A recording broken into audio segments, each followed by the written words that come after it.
All right, so today we are diving deep into a cosmic crisis. But this isn't a war for planets or territory. No, this is a war for the very soul of reality itself. Okay, let's just jump right in. To really get what's happening here, you have to understand that the real conflict, it's not a physical fight. It's an argument. The true stakes are all ideological. This is a battle of ideas, where concepts we take for granted, like free will and evolution, are being twisted into some truly terrifying weapons. So where do we start? We start with the physical threat, the thing making all this happen, a terrifying entity known as a Mazoth, the God Machine. You can think of it as the engine driving this entire ideological nightmare. It's basically an argument that's been made flesh. So what is Amazoth really? Well, this breaks it down perfectly. You've got three core parts: a vessel, which is the perfect weapon, a pilot, giving it a malicious guiding will, and a weaponized philosophy that acts as its justification. Seriously, this is not just some rogue AI. This is a purpose-built, techno-organic trinity of terror. Now, the vessel itself is a fusion of two absolutely horrifying technologies. First, you have the adaptive Amazo android, which can instantly copy any superpower it sees. And then you have the mutagenic Amazo virus, a biological agent that can literally rewrite the DNA of entire populations. Yeah, it's that bad. But here's the twist.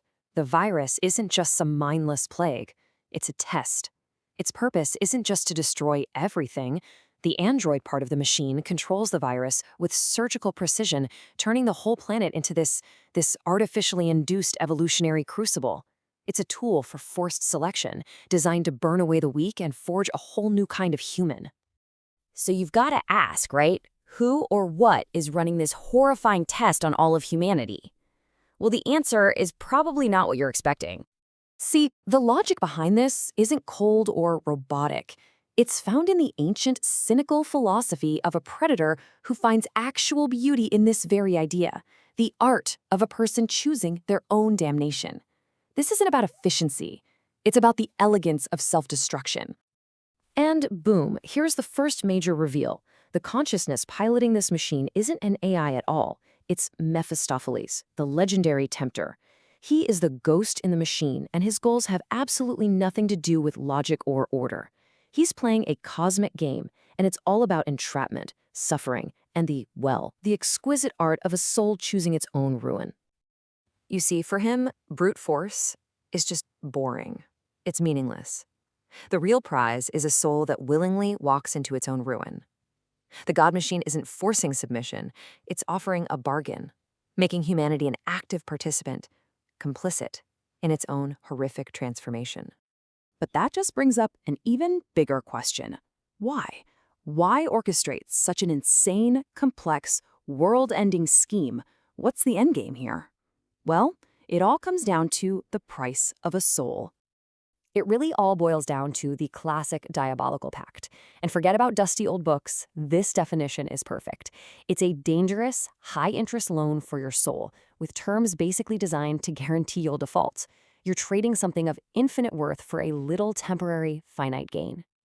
And why does he want souls? Because this entire crisis, everything happening on Earth, is just the stage for a wager, a bet. Mephistopheles has made a bet with the highest power in the cosmos, a being called the Presence, to test humanity's nature and prove, once and for all, that he can lure us from the right path. But Mephistopheles isn't the only cosmic predator in this game. Oh no. His actions, this grand wager of his, have attracted a very powerful and a very, very dangerous rival. This new voice? That belongs to Darkseid, the tyrant god of absolute order, and his entire philosophy is the polar opposite of the Devil's Game. Where Mephistopheles sees art and temptation, Darkseid just sees inefficiency, a flaw in the system of reality that needs to be corrected. For Darkseid, there's absolutely no art in choice. There's only the cold, mathematical certainty of control. He rules the dread world of Apocalypse, and he sees all mortals as just raw material for his cosmic order.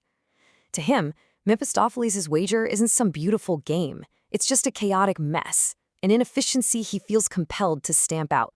His ultimate weapon is the anti-life equation. And yep, it's exactly what it sounds like. A metaphysical formula that can literally erase individuality and desire. I mean, think about that. It's a mathematical proof that free will is a lie. That makes it the perfect counter to everything the tempter stands for.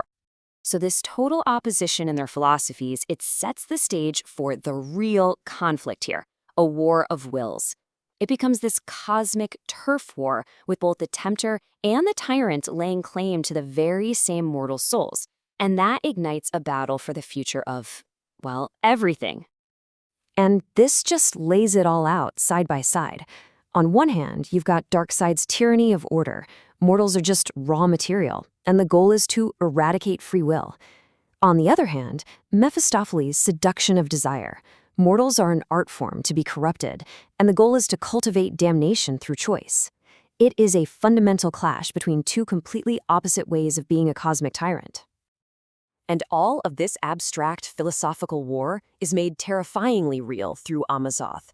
The God Machine isn't just a monster of the week, it's the physical engine of their conflict, turning their grand ideas into a very tangible apocalypse for all of us down here on the ground. And this is how the whole system works. Mephistopheles' will drives his wager, his twisted philosophy provides the hook, the justification, and the God Machine provides the physical way to get it all done. It's pretty simple when you break it down. Technology is the bait, philosophy is the hook, and damnation is the goal. So, at the end of the day, this cosmic war leaves us with one final haunting question. The real battle isn't about whether we can survive. It's about our very definition. Are we something fragile that needs to be protected, like the heroes believe? Or are we just raw material meant to be broken, burned, and forged into something greater, like these cosmic architects insist? The answer to that question, what is humanity worth, is what will define the future of existence.